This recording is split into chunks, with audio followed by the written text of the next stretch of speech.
Kyle, welcome to the show. Thank you. I'm happy to be here. Happy to speak with you. Excellent.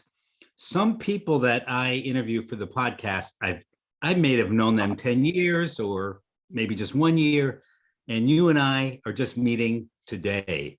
Mm-hmm. Yep. So first time. First time. That's it. First time. Always a first time. Yep. So Kyle, tell us where you're located, about your business. Tell us, give us a sort of an update, not an update, but an outline on your current situation. Yeah, sure. So my name is Kyle Cahill, and my wife and I own and operate Grow and Company in Houston, Texas. We are a residential landscape architecture, installation, and maintenance firm.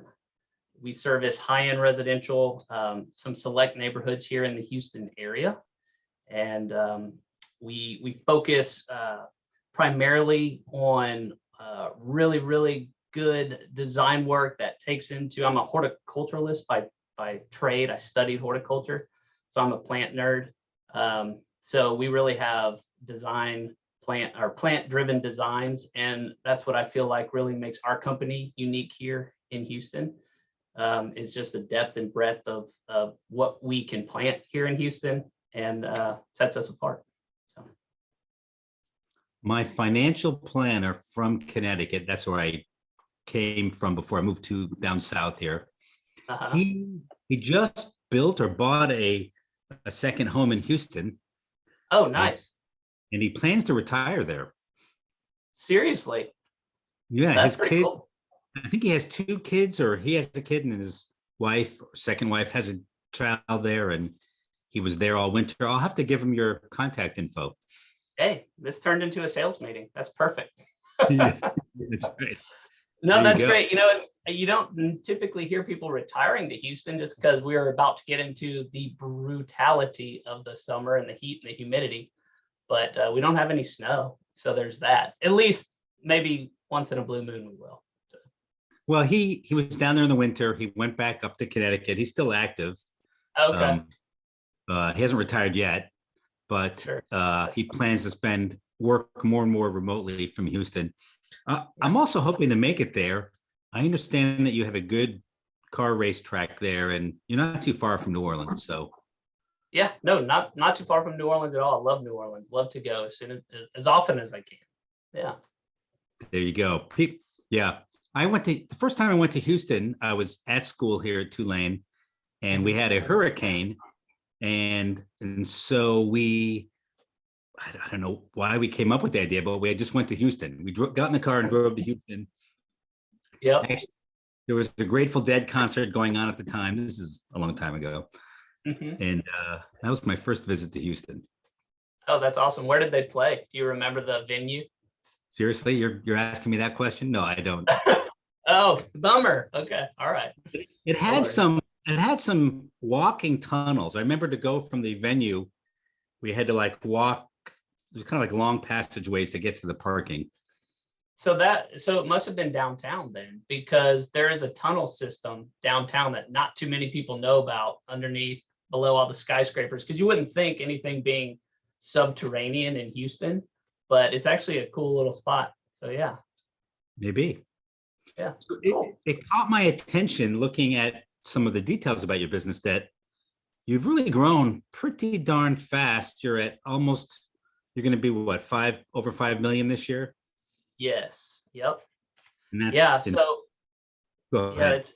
it's been quite a ride. We started in 2016 and really started growing the company organically, just one client referral from the next. And over the years, we've grown both organically and through acquisition.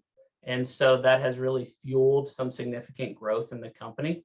But we're seriously, I would say, trying to manage that growth just to make sure that, we stay focused on our mission, vision, and our core values. And I've never been too much of a top line guy, but very much a bottom line guy. And looking at our net profitability and being where we want to be consistently, and not sacrificing that for for our growth. So we've learned a lot in the process, and we stay focused on that. And I would say, the majority of our growth in big leaps and bounds has come from initially through acquisition, and then growth from organic growth from that acquisition.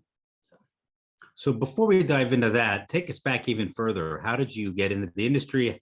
What were you doing? Where were you working Sure. before you started your own business? Sure. So I had always just been, I think like most entrepreneurs in landscaping, you just were bitten by the bug early. Growing up, I had a garden. I'm from Beaumont, Texas originally, which is not too far outside of Houston. So I grew up waking up on the weekends and mowing the lawn and just loving to do that, having my own garden, and enjoying that kind of work, that hard work, and then a job well done. When you're finished, you can look at it and say, hey, that looks good. I achieved something. I didn't really understand that it could be a career, to be quite honest with you. And I think that not a lot of my parents probably had no idea either. So it was more so, okay, that's great. This is a good way to earn some cash in high school, but go to college and get a real job type deal. And so I did. I started as a business major in college, and then I ended up at Texas A&M University and saw that they had a horticulture department. And I had spent my first 2 summers in school working for a landscape company, as well as a nursery. And I'd heard the term horticulture and ornamental horticulture, and it didn't really mean much to me until I was walking across campus one day, saw the horticulture building at A&M, walked inside, was like, okay, what is this? And I learned about all the different aspects of horticulture, from ornamental horticulture to plant propagation to genetics to everything. And at that point, I didn't realize that there was a legit business in terms of design, build, maintenance. I was looking more on the scientific route, like genetically modified plants or plant breeding. And then it was clear to me the math involved with that wasn't going to work for me. I was more hands-on. I loved being in the greenhouse, loved that aspect of it. And so I continued. I transferred majors, studied horticulture, got my degree in horticulture, was introduced to a company in Dallas doing my internship, started with them. And I worked for them for 8-9 years out of college. Southern Botanical in Dallas. Sure. And so I started with them, and I had a lot of great experiences, learning so much from my time there, and we grew significantly over that time. I mean, it was every year. At Southern Botanical. Yeah. At Southern Botanical, it seemed like we doubled in size every year. So with that, I kind of give it the analogy of like, I was a freshman coming in and being the starting quarterback at some times, and getting experiences that you're not necessarily going to get at other more traditional, more established companies at the time. It was kind of like, hey, go for it. And so that gave me a great perspective on how to do things, and then how not to do some things, and lessons learned. So it was an invaluable experience for me, to then have the confidence and the knowledge to say, okay, I'm going to do my own thing, and I'm confident in my abilities. So I worked for them for, like I said, almost 8-9 years. Got a lot of great experience, and then decided, hey, it's my time to do my own thing. And so my wife and I started Growing Company 2 weeks before the birth of our first daughter. So I always know how old Growing Company is based off of the age of my oldest daughter. But we took a leap of faith together, and we went after it. That was December of 2016, and have been going strong ever since. So you were working for Southern Botanical in Dallas, I presume? Correct. And so how did you get to Houston? So we actually, about 2 years prior to me leaving the company, we had started a branch in Houston. So we were branching out in Houston. And so that was in and of itself a huge learning experience for me, because I was there trying to set up shop, learning, basically running a small business of a bigger business, and, hiring people, finding work, selling work, managing the work that was getting installed, HR of everything. I mean, it was the whole enchilada, so to speak. And so I learned a lot there, and it was some hard work. Ultimately, that didn't pan out for myself or for Southern Botanical, and so that's when I was like, hey, let's do Grow & Co. So that's what got me to Houston. Yeah.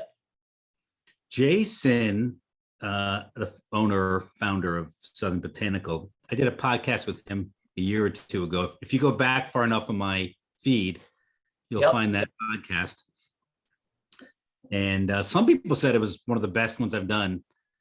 I heard that a while back, but he's a great guy. Yeah. I learned a lot from him. And it was great experience. And now this will be your best podcast. That's right. Here we go. So his company is highly commercial with a little bit of residential. You're all residential. Sure. Tell me about that. Sure. So when I started at Southern Botanical, we were all residential. That's all we did. Wow.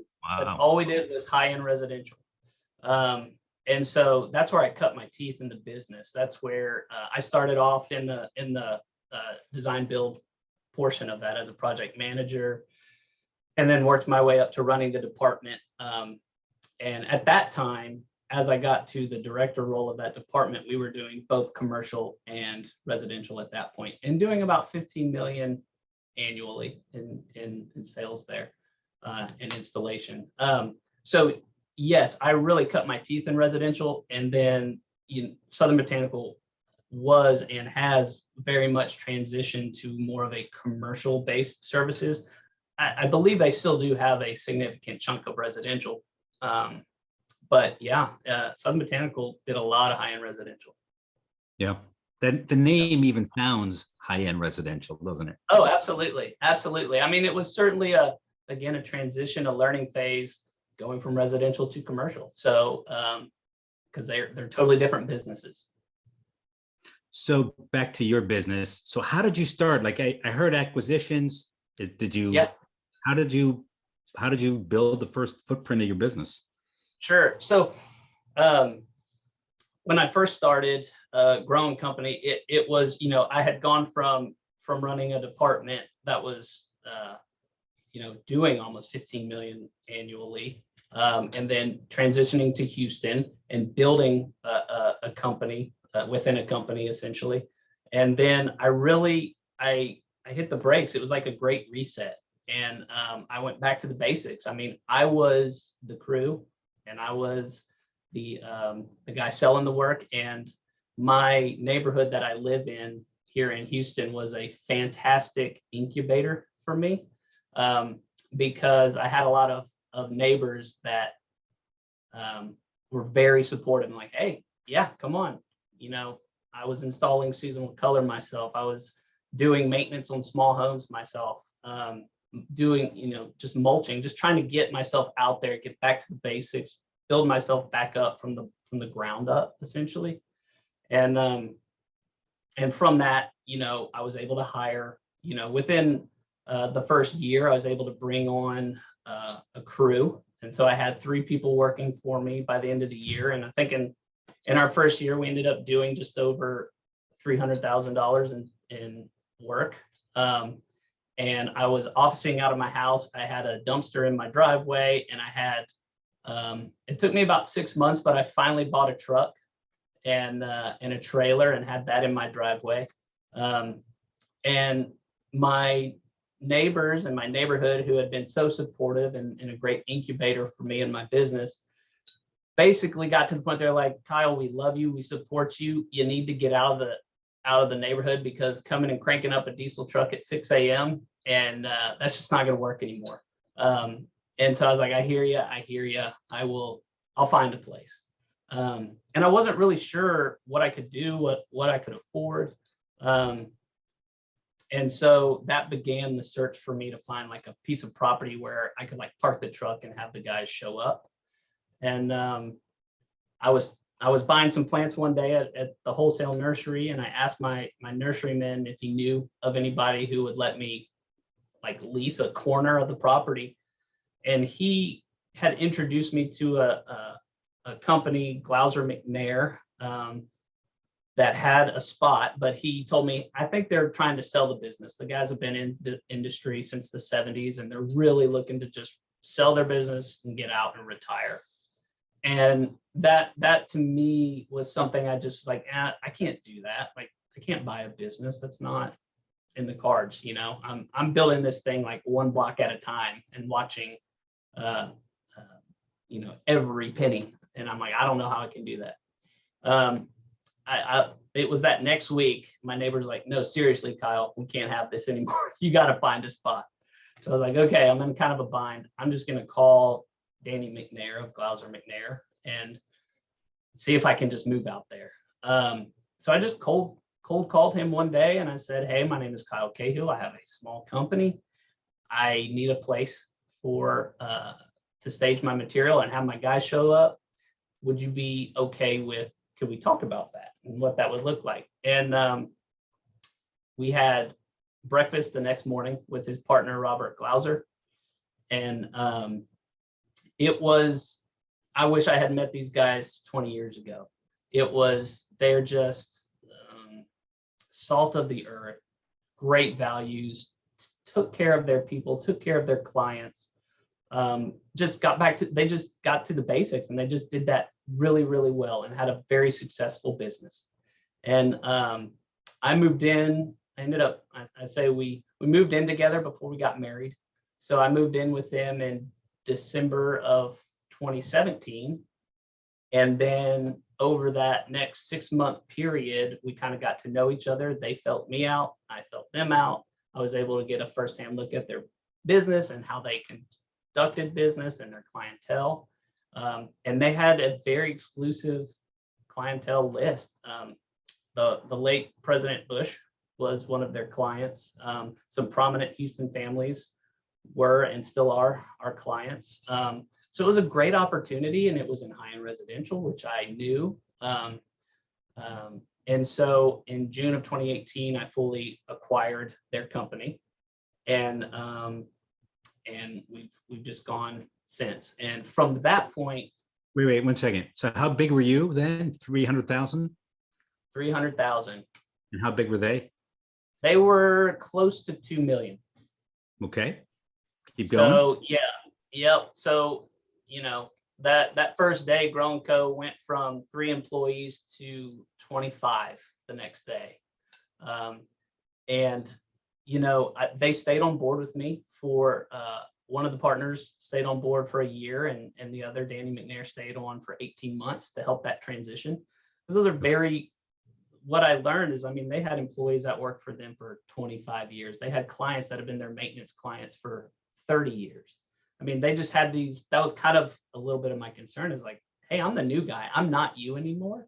So once they learn I'm not you, will they give me an opportunity? And so it was a blessing to have both of those men, to get to work with them and just learn the industry from them here in Houston too. They're just salt of the earth individuals, and it couldn't have been a better fit for me, and I think for them as well, because they were very, very, they didn't want to just sell to anybody. They wanted to make sure their clients were going to be taken care of and that their guys were going to be taken care of. So did you have to pay lump sum, or did they let you pay out of the cash flow?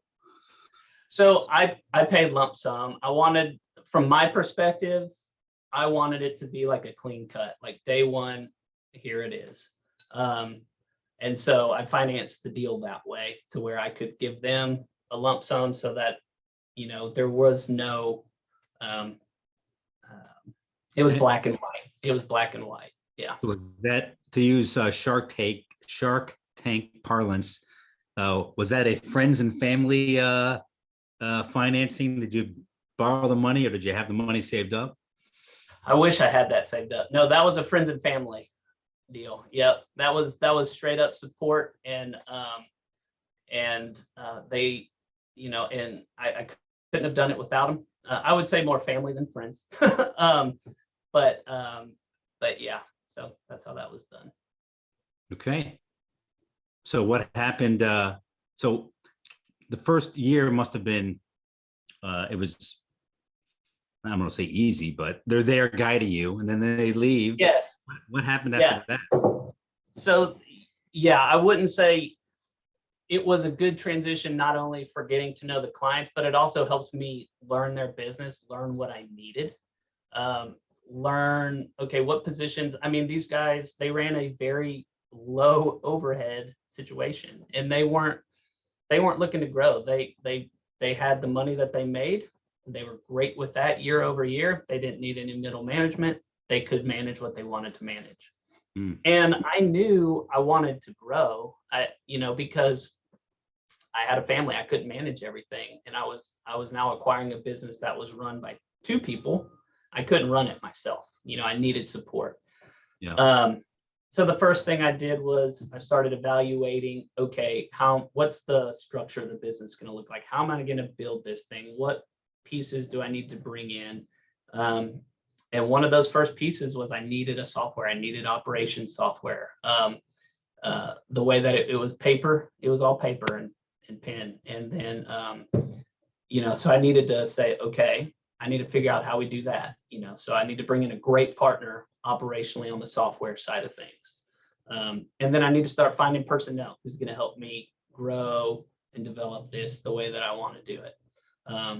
So that was the one of the biggest challenges that first year was I knew I had a timeline to start figuring that stuff out and getting those pieces in place, because you can't just bring those things on board the day before they leave and feel like everything's going to go.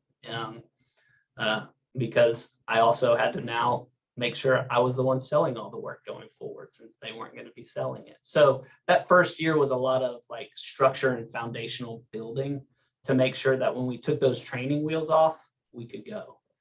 And I feel like, fortunately, we made some real good decisions early that allowed us to then take that $2 million company and then grow it to nearly 5 million, where we are now in 2 years. And along the way, we did acquire another company. We acquired an irrigation company to bring that service in-house as well. So that also kind of helped grow us out of a need, honestly. So that's how we handled that first year. So you bought an irrigation company. Obviously, you're looking for people. So who came with the deal? So again, I've been very fortunate to find just super people, just good people who are experts in their industry, like our irrigation. The guy who owned the irrigation company that I bought, he was, again, had built his company, had 4 irrigation crews, but then had downsized just because he had made his money. He was satisfied. He was just looking to retire. And he had a core group of guys that they still needed to continue on. They needed, jobs. And so it was the same situation where it was like, hey, take care of my guys, take care of our clients, and let's see if we can work together. And so that was a much smaller acquisition. That was 5 people total coming on board. But again, just exceptional quality, know the industry. That's one thing that I'm really big on, is being passionate about what you do. So, if you ask Gene is his name, about an irrigation system, I mean, he's going to tell you the science behind it. And you may not necessarily need to know that or want to know it, but he's going to tell you, which tells me that like he's passionate about it. So that's kind of driven me as I look to hire and bring people on board. I always ask, like, are you passionate about this industry? And why are you passionate about this industry? Because it takes a sort of passion to go out in July, sweat your butt off, and try to figure out an irrigation issue, or why is this plant not,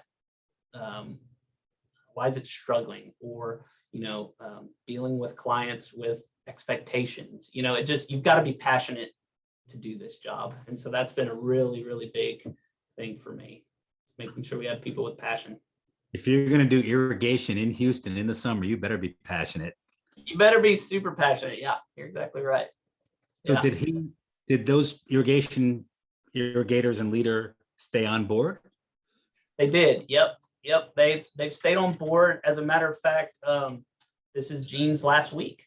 So I have an irrigation manager starting on Monday of next week as we transition Gene out. And then we will actually, Gene's second love is soil science. So we will be having, Gene and I will be starting another part of growing company that is a soil regeneration type of business that I'm really excited about as well. Yeah. I think irrigation is really one of the most profitable parts of our industry, and the need for irrigation science is just growing across the country. Right. Well, water is a commodity. It's a resource that is highly regulated to some degree, not so much here in Houston yet, as my experience is up in the DFW area where you can only water a certain amount of days, and they've actually got code enforcement people who are looking at wet sidewalks and will issue tickets. I think in that part of Texas, it's very much more regulated, but that is coming to Houston. I mean, there's just no doubt. And I think rightfully so. It's a resource that needs to be used properly, especially in the landscape industry, because we're probably one of the biggest perpetrators for waste in that regard. And quite honestly, 9 times out of 10, if you have an issue in the landscape, it's because you're watering too much. There you go. Yeah, at least I feel that way. Assuming the soil is the correct soil, right? Yep, exactly. Yep. So I always tell the client, you got to plant a $1 plant in a $5 hole. there you go. Deal. And so I'm curious what your infrastructure looks like now. So you bought the business from 2 guys, and they were them in a pencil and an eraser and a piece of paper. Sure. So you got the software, but people-wise, who are your direct reports? Sure. So we've got, we're up to about 50 employees now. A majority of that, around 30, in between 30 and 35, are our frontline field-based crews, 4-man crew members. We've got, our construction crews, irrigation crews, maintenance crews that make up a majority of our staff. And then we've got, internally, we have 3 garden managers that manage all of our garden management accounts, all of our clientele. We have a production manager in our garden management staff that is crew facing. So our garden managers are really there to be client facing and to meet their needs, to serve them, because we are a service business. And so in high-end residential, it's very high touch. You're going to have more people because you're going to have more clients, and they're going to want attention. They're paying for a premium service. They definitely want to be able to pick up the phone and speak with somebody. And so we have 3 garden managers. Our production manager is focused on our crews. So making sure that equipment is where it needs to be, the crews are rolling out in the morning as they should be, that the crews have what they need to execute the work during the day. Garden managers are making sure that the client is satisfied and any needs or wants from the client is being met. And we're similarly structured that way on our construction side. We have a project manager who manages all of our installations and enhancement work as well. We have a production manager in construction as well, who is field-based. He's driving the crews, managing to budgets, making sure the crew has what they need to get the work done that day and in subsequent days and weeks. And we have a landscape architect on staff. So we have a design department as well. And we have our finance team, which is we have a controller on staff who keeps us in line. We're very data and science driven in terms of our metrics and what we're looking at and how we're running the business. And she does a fantastic job of putting that all together and putting it in such a way that I can run the business. And then we have our director of IT who, helps us with all of our IT related stuff, from our phones, our tablets, our software, our computers, software help. He's an expert in the software that we use. So it's a very robust operations software that it's like you need to use every aspect of it, because if you don't, it's like buying the newest iPhone and just using it to talk. There's so many more things that iPhone can do. You might as well get a flip phone if you're just going to talk on it, type deal. So that's our infrastructure. So you went from no infrastructure to 15 people in Yes. 2 years? Yes. That has been quite a journey for sure. Yeah. So, and so how many of those 15 people are direct reports to you? Right now, all of them. Really? Yeah. Right now, all of them are. Are we using the same definition of direct report here? Yeah, I have one-on-ones weekly with each of them, and that's my current situation. I have an opening for our director of garden management role, which I'm anxious to fill to help take that load off of me for half of the business.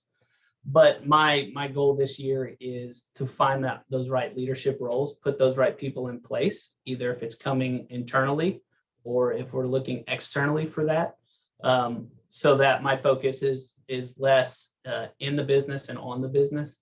And that's what my goal for this year is going forward. But, that takes time because I'm super picky with who I want to work with. So 35 frontline, 15 overhead. So that's like 2.5 to 1 ratio. And so really you're poised for growth the way you're setting, even though you're overworking yourself here, you're poised for growth from an overhead perspective. I think you can add a lot more frontline people. You must have this revenue target in mind that you're trying to jump up to. Where are you aiming? Well, 5.2 for this year.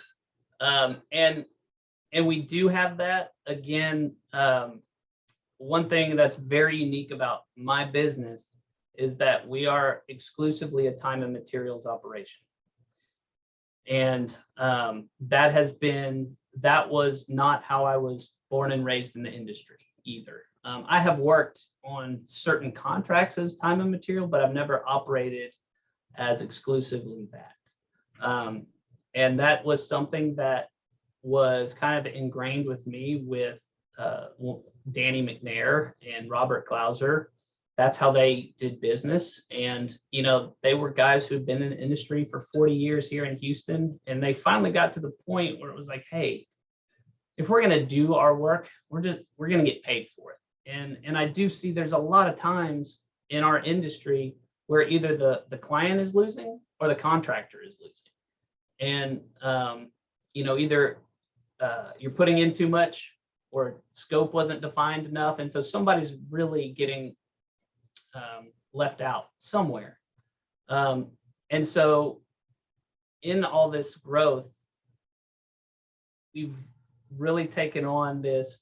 We're the only one that I'm aware of in our market that does it this way, So we're also having to tailor our operation software to how we run, to train our people how this is done because they've not seen it in any other company, to build our systems on how are we tracking it transparently, how are we invoicing it correctly, how, our mantra is we operate off of budgets and we invoice on actuals, and that's how it is. And we set that up from the very beginning with our clients. And it's proven to be a successful model for us currently. And maybe it's going to be a barrier for growth. It hasn't been. I haven't had any clients tell me, oh my gosh, that's the way you do it. Absolutely not. They've more so been, hey, that sounds a fair way to do it. Because if it's raining one week and I don't service your property, well, you're not getting charged for it. But on the flip side, in Houston, if you miss a mow, you might have to mow it twice. So I'm actually working double the next week to get your lawn mowed. So I need to be compensated for that. And so it's been a learning experience doing it that way too. And I've been okay with it being a potential barrier for growth, because it allows us to focus on the work that we're doing because we're getting paid for it. And we're getting paid fairly for it. And the net profit is there to show that it is a very viable structure. I wonder when we do our follow-up podcast in 3 years, what you're doing then. Yeah, we'll see. I mean, I'm like a living experiment. And so, hey, that's great. Well, as long as we're winning on that end, then I'll keep doing it. Yeah.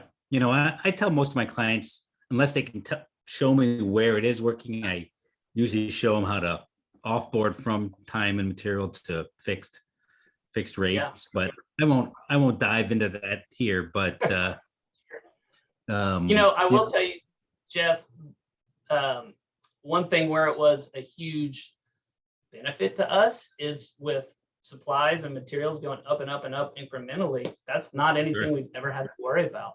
And you'll see our margins have stayed very consistent. Yeah. So that was one of the things I was like, oh, that makes sense. This would be the year to be T&M, huh? Yep, totally. Yep. Yeah. I always wonder about how do you handle, when an employee wants to grow their career and then they want to get paid more, and you pay them more so they can work quicker. So they're going to do work more quickly. So you're going to have to sell more work to fill their day, but your margins can get pressure on them when they're getting paid more per hour, but you can't charge more per hour for that particular person. Yeah, so that's where you raise your rates.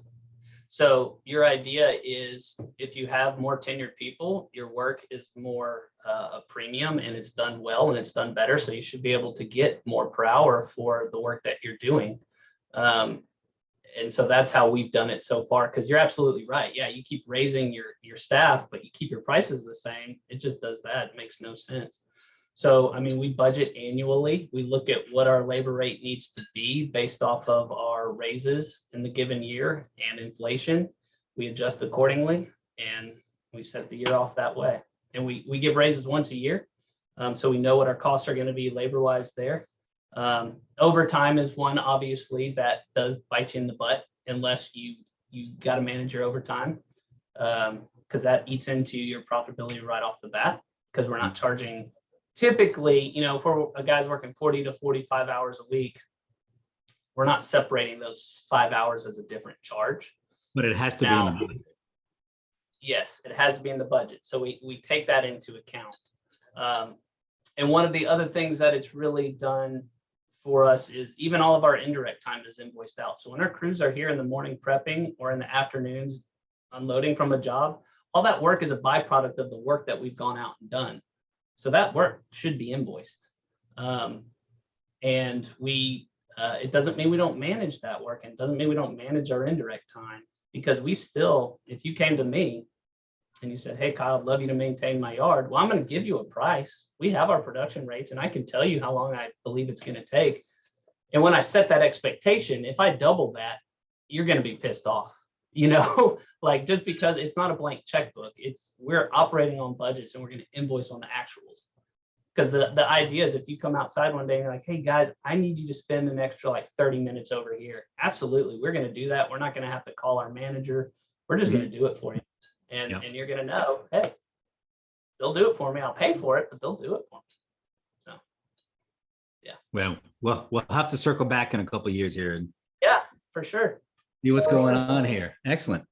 Yeah. So when you hire people that are used to not working T&M, is that a culture shock for them? Is it an education? So it's an education because they have to be able, I have to educate them on how you sell that. How do you explain that to a client? The benefits of it. And, but I would say everyone who currently is working for us and even past employees have really, really appreciated that model. Because any questions that are asked, we can show. We've got documentation, we've got hours worked, we've got material that was purchased. It's like, hey, here you go. So it's been an education on the front end, but I will say I think everyone's liked it. I haven't gotten really any pushback at all from it. You know, I think irrigation service is Yes. a great industry or model to shift towards the unit pricing. It like fits perfectly like the way the car industry works. Yeah. So I'll be curious to see how, as you grow that part of your business, what you do there. Yeah. No, that is, like you had mentioned, that is one of the most profitable aspects of our industry. And yes, unit pricing is great.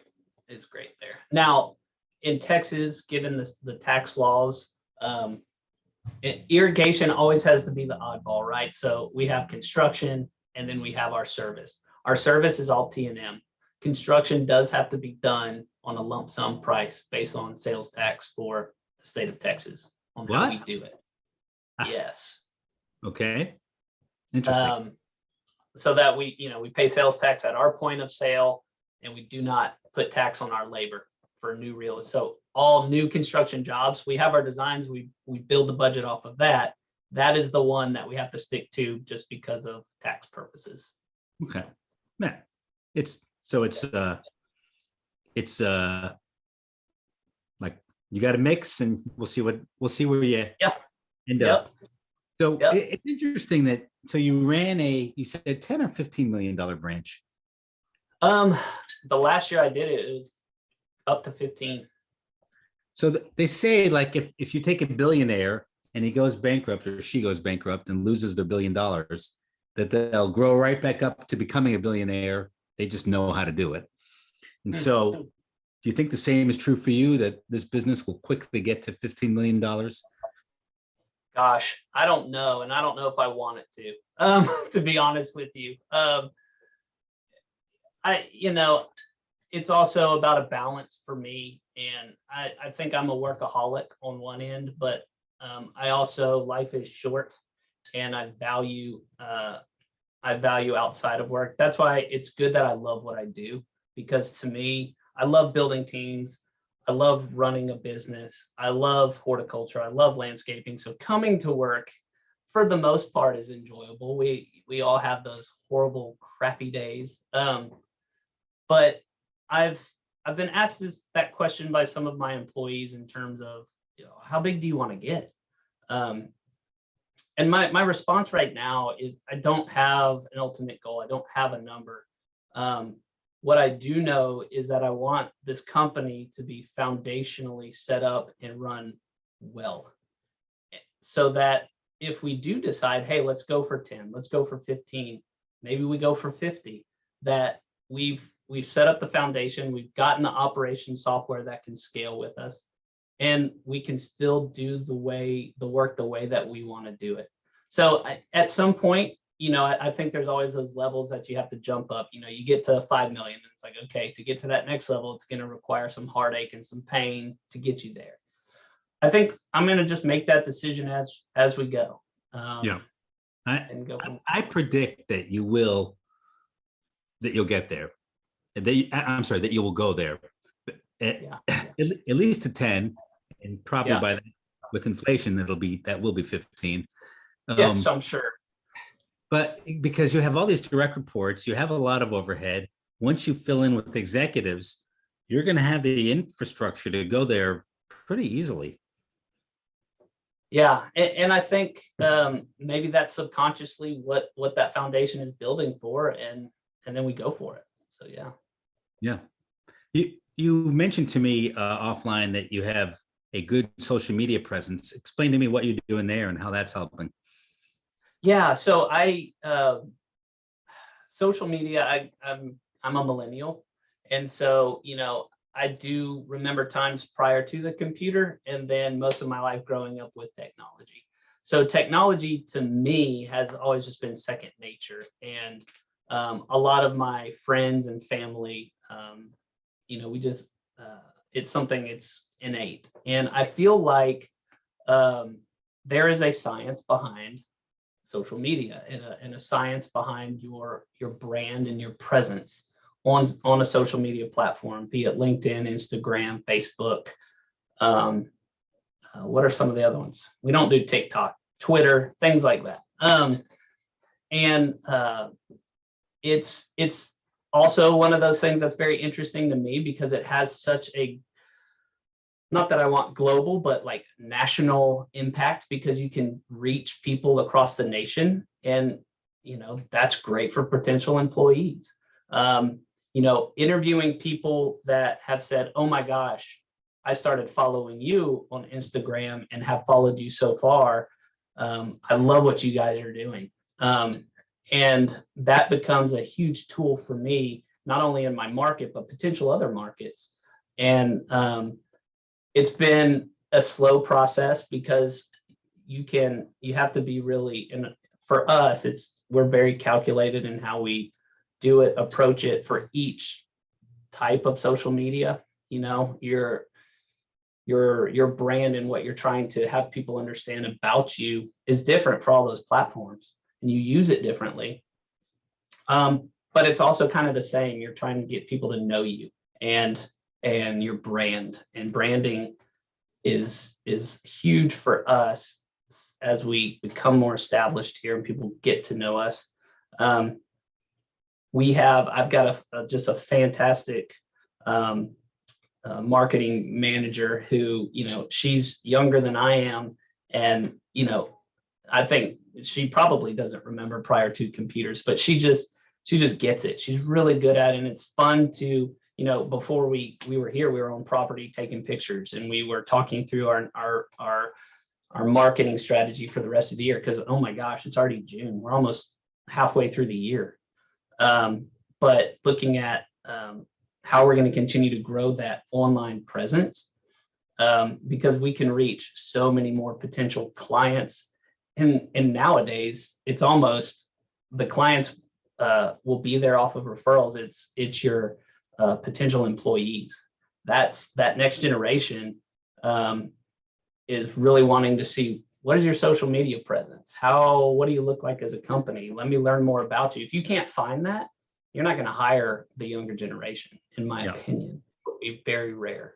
So. And so is that Instagram for you? That's Instagram. LinkedIn is actually pretty big. We'll probably enter the Twitter arena relatively soon. Oh, yeah. You and Elon Musk at the same time?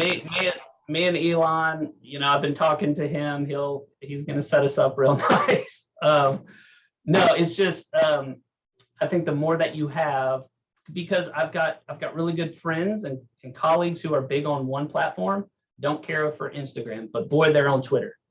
Or some who are more professional route, LinkedIn. They do not want Facebook. They do not want Instagram. They do not want Twitter, but they're going to be on LinkedIn. So we've really got to hit all of those really strong. So give us, the audience, a couple tips. What's worked well for you? For both of those, or all of those would be just for making yourself attractive on social media to future employees. Yeah. We get the concept, but just give a nugget. Sure. So I think authenticity is absolutely, bar none, the most important thing you can do. because anybody can start posting pictures and say, oh, this is beautiful. Oh, look at this beautiful thing. Or here, we're grilling hot dogs for our people. Like that is you got to give people more credit. They're smarter than that. And you can tell when something is just, oh, it's Wednesday. We got to put a social media post out because data says that you got to be consistent. The algorithm is going to read it this way. So just put something on there. That's apparent. And people get bored and they go right past it. There's no interest. You're just doing it to do it. So the number one thing I could say is be very authentic in what you're doing, because people, they don't necessarily want to know. They want to know the company, but they want to know behind the scenes. Like, who is Grown Company? Well, Grown Company is me. Grown Company is my team.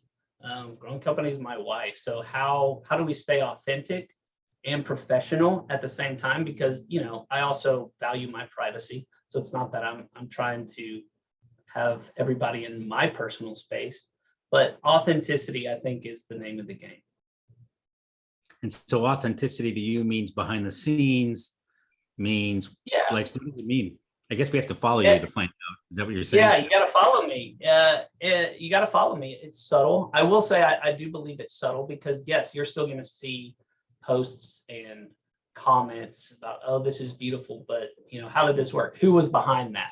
You know, what team member made that happen? What are your values? And not only tell me your values, but how are you living those values out? Instead of just telling me, you know, show me. So in other words, if I was researching your company to go work for you, you're going to give them enough information to want to reach out. Yeah. Yep. And at least to provide some really good talking points. And how much do you invest in social media? If someone's thinking of, I want to do what Kyle's doing.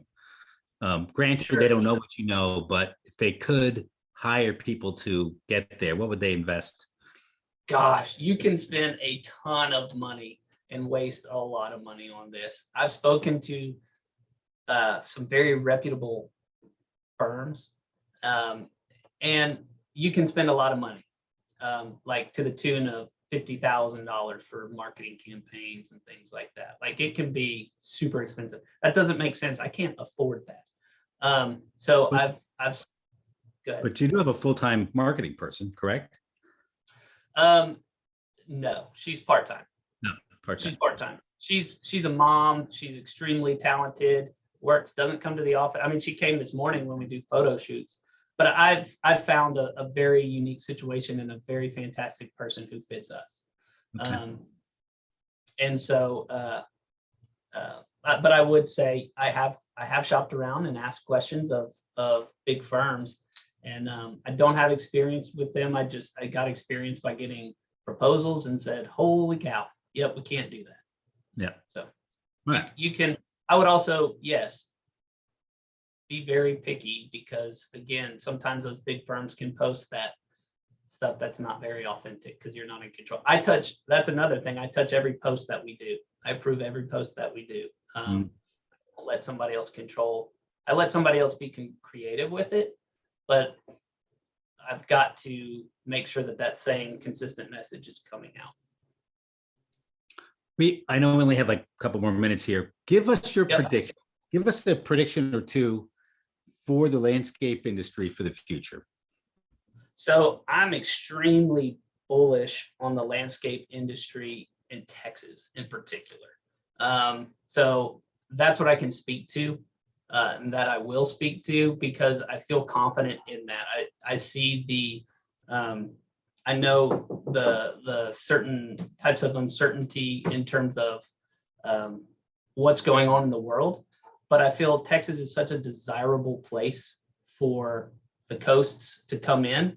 And I feel like that's why I'm comfortable in continuing to invest in the company and set up our foundation so that we can scale, is because I'm bullish over the next few years in that there will be the demand for our services, and specifically in my realm, that higher end service. I think there will be a need for that too, because we have the Teslas of the world moving here, the big other companies of the world moving here with their executives and their lawyers and their, that's all coming here. And So I stay bullish on that. Excellent. I know you like to Yeah. travel. Tell us what do you have exciting planned for future travels? Golly. So so my wife and I were talking about this the other day. I want to, I've always traveled being a landscaper in the off season, like in the winter time, just because it's our slow season. So I'm looking like a year from now, I want to travel to Europe, prime time garden season, where I can go to all the different gardens and we can see all those in bloom and see them growing, as opposed to seeing them in the wintertime. So we're looking about a year from now to try to get over to Spain, France, Italy, try to check out some of the world famous gardens over there. And we've got 3 girls, take them over there, have them experience it as well. Nice. And you can write it all off. It's one big landscape. Yeah. Explore. Yes. Yeah. I'll do some social media from there. I will be working. Yeah. Yeah. Excellent. What's a trip you've done in the past year or two that you loved? Let's see. So I have family. My in-laws live in Santa Fe, New Mexico. So we always love a nice break in the mountains in Santa Fe. And then my mom lives in Bozeman, Montana. So I love getting a nice break. So we have 2 really like nice vacation spots that have places where we can bring the kids and stay. And so that's, since we've had kids, that's been our go-to getaway area. So Blanchford Landscapes is in Bozeman. They're a client of mine. We just ran a peer group meeting there last summer. Gorgeous. It's gorgeous. And I started my landscaping at Blanchford. Oh, you did? Yeah, and my summers I spent in Montana. First summer I was on an irrigation crew. The second summer I was an enhancement crew member. So He wants you back. Yeah. I worked for Andy for a couple of summers. Yep.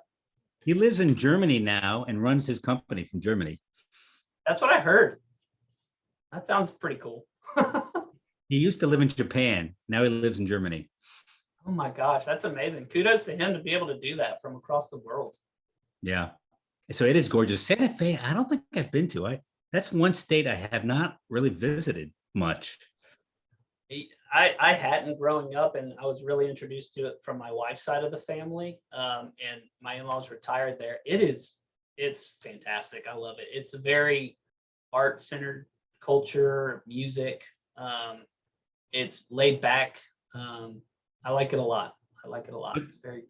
I'm going to put it on my list. What's the best time of year? Goodness gracious. So I mean, springtime is fantastic. The high desert, the blooms are incredible. A lot of beautiful landscapes there. If you like to ski Santa Fe. It's a small hill, but it's you don't have the lift weights or anything like that. It's a great place to ski. So I'm a big snowboarder, so I like to try to go there at least once a year to get up on the mountain. And then it does get hot there in the summer times, but spring and is the best time of year to me. So, or if you go early fall when the aspens are changing colors, that's beautiful too. All right. So I snowboard as well. So I should go in the winter, stay through spring and fall. Exactly. Yeah, just work remotely. I mean, if Andy Blanchford can do it from Germany, you can do it. Come on now. Yeah, I'm doing it from New Orleans. I'm going to check it out. Excellent. Yeah, great spot. So thank you so much for your time. I know you have to run. Really appreciate you sharing here today.